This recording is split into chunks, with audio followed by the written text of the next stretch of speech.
So the UK does have a problem where a lot of the culture is being eroded, and it's being eroded by an Islamic immigration. And this is going to make Muslims mad when I say it, but I understand why the native Brits feel threatened by that and are unhappy with that.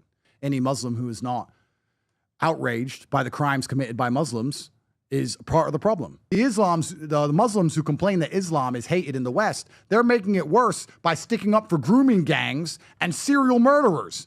I don't care what race or religion you are. If you're killing little girls, you're a scumbag. And in an Islamic nation, you would face the death penalty.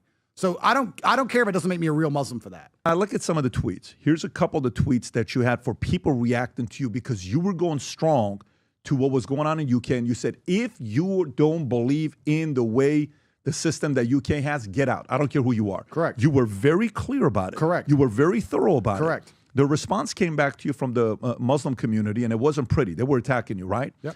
And one of your response here that I have on the tweet, it says, Islam hate comes from Muslims who think they have to defend the disgusting actions that other Muslims commit instead of admitting that a religion can be perfect and people are not. Yep. Muslim must condemn the disgusting child rape openly and verbally, or the entire religion will be done. And then you respond back, Muslims who refuse to understand the crying Islamophobia instead of addressing the serious issue is only going to garner reassessment. These grooming gangs would not be tolerated in an Islamic country. It's time for Muslims to stand up against all. And then there's more of these that I can read. Yep. Okay. And even to go back on what happened when the comments they made about Jesus Christ, you remember that as a Muslim, you said, I will never forget these scumbags for disgracing Jesus Christ, That's right? So you've done both sides. But specifically to UK, a once great nation, based on what you're saying. Yep. A once 200 years ago, the strongest men, what they produced, who they defended. Yep. They were not afraid of going up against the scariest people that everybody feared. They stood up and said, you're not going to do it here. Yep. We've seen Dunkirk. We've seen these movies. We've seen these histories. A lot of us got it from movies. Some of us got it from school.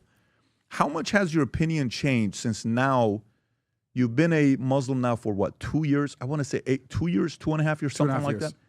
How much do you link that to the issues that UK is facing? So the UK does have a problem where a lot of the culture is being eroded, and it's being eroded by an Islamic immigration. And this is going to make Muslims mad when I say it, but I understand why the native Brits feel threatened by that and are unhappy with that. When you talk about crime statistics, it's difficult because you can do the same thing with black people in the United States. But black people are a part of the United States. It's seen as racist to say that there are a lower percentage of the population, but they commit more of the crime. But you can do the same with black people in the United States. But black people live here, and they're always going to live here. I like to be ultra realistic about all things.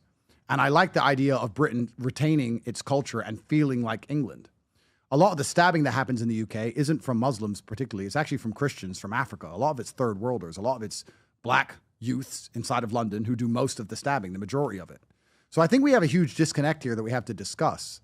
And the disconnect is third world versus first world and attaching Islam to the third world. And in some cases that is true, but there are first world Islamic nations which are much safer than any Western nation. So you have a lot of third world Christians which are coming in, committing heinous crimes. The Southport killer, he was from Rwanda, I believe he's a Christian family, and he killed 4 or 5 little girls, stabbed them to death recently. That's what caused all the riots. Rudy Kabena, the guy from the Taylor Swift concert. Correct. But his father was from Rwanda, but his father had some crazy stuff. He had an Al-Qaeda training. Yeah, that's right. But there's a whole bunch of Christians who are people coming from the third world which are committing crimes as well. I'll be honest with you, it's actually interesting when we attach Islam to these things. If you go to the UAE or Qatar or Bahrain, these countries have extremely strict immigration policies. They're extremely strict about Islamization and extremism and radicalization. And these countries are some of the most beautiful countries in the world to live in, and they're extremely safe. So I think the problem that we have with Europe and the UK specifically was actually summed up by somebody who knows the problem better than I, and it was the UAE foreign minister. Did you ever see what he said? Yes. The UAE foreign minister.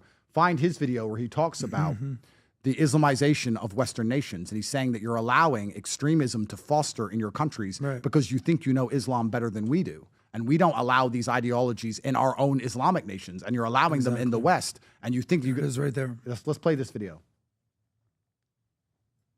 There will come a day that we will see far more radical extremists and terrorists coming out of Europe because of the lack of decision-making, trying to be politically correct, or assuming that they know the Middle East and they know Islam and they know the others far better than we do. And I'm sorry, but that's pure ignorance. there will come a day. What was interesting about that interview, if you saw the very beginning of the clip, the whole interview was actually in Arabic.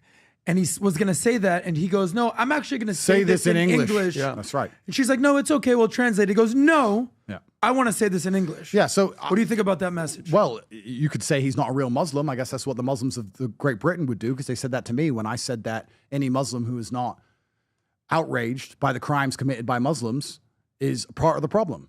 And this is the identity politics problem, right? We had this with blacks and George Floyd, et cetera, and all these things, and BLM. If a black person commits crime, then black people should stand up and say, I don't care if he's black, he committed a crime. Yep. But when you have people who rally around somebody purely because of their religion or the color of the skin, irregardless of their actions, that's how you foster hate.